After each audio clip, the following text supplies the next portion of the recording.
Le silence de Dieu attire le silence de l'homme. Le silence de Dieu dans la vie de Sarah pendant sa stérilité a attiré Abraham auprès d'elle. Alléluia. Rien n'arrive sans rien. Si une chose est arrivée, c'est parce qu'il y a quelque chose qui est arrivé avant cette chose. Dieu n'est pas garou ni aveugle. Bien-aimé, ce n'est pas parce que Dieu est silencieux qu'il est absent. Le silence de Dieu n'est pas un oubli ni une malédiction. Le retard de l'Éternel vaut mieux que son absence. Car pendant que Abraham pensait à sa vieillesse et Sarah regardait à sa stérilité, Dieu voyait des nations. Alléluia. Pleure en regardant aujourd'hui comme Abraham, mais vois ce que Dieu te réserve demain, ton Isaac. Car pendant que Abraham regardait Ismaël, Dieu voyait Isaac. Ne regarde pas ce que tu vois, mais regarde plutôt à ce qu'il t'a dit. Dieu t'aidera, comme le cas de Sarah dans sa stérilité. Si Sarah voulait regarder la parole de la stérilité, elle n'aurait pas enfanté son Isaac. Donc ne regarde pas à la parole de ta situation, mais vois en vérité qui tu es et qui est ton Dieu.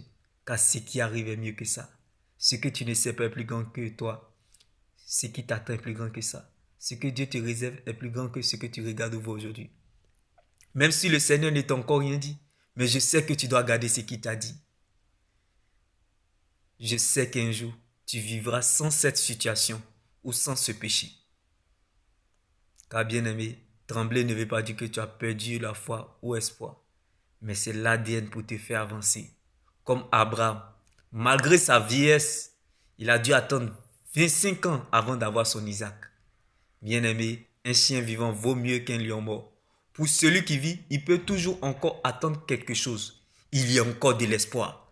Tant que Jésus-Christ vit pour toi. Il dit à quelqu'un ce jour, il y a encore de l'espoir. Tant que Dieu vit pour toi. Tant que Jésus-Christ vit pour toi. Dieu réserve toujours une heure pour les mépriser. Attends ton tour, car ce n'est plus loin. Le temps de Dieu n'est pas très loin, mais très bon. Dieu donne et reprend, mais surtout il guérit et il demeure fidèle. Dieu n'est pas un généraliste, mais plutôt un spécialiste dans le domaine. Dieu n'est pas en retard ni pressé, ni en avance, mais à l'heure.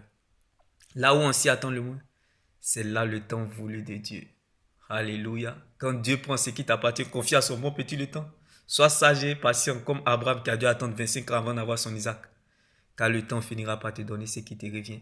Celui qui ne connaît pas le temps, perd ton temps. Celui qui ne connaît pas ton temps, gaspille ton temps, gâche ton temps. Celui qui ne respecte pas ton temps, ne te respecte pas.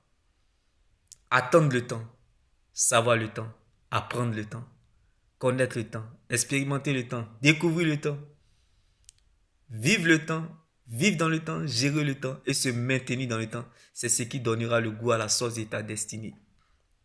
Car la parole de Dieu finit toujours par remettre chacun dans le couloir de sa destinée. C'est la seule terre solide sur laquelle nous pouvons nous tenir. Même si la prophétie commence par le contraire de son accomplissement, sache que la parole de Dieu, c'est la seule prophétie qui n'ira jamais son but. Quand Dieu révèle un fait, il va jusqu'au bout de sa délivrance complète. Dieu ne veillera pas sur ta parole, mais plutôt sur sa parole pour l'accomplir. Si Dieu te veut, il t'aura. Dieu ne commence jamais quelque chose sans achever. Dieu ne fait jamais le contraire de ce qu'il dit.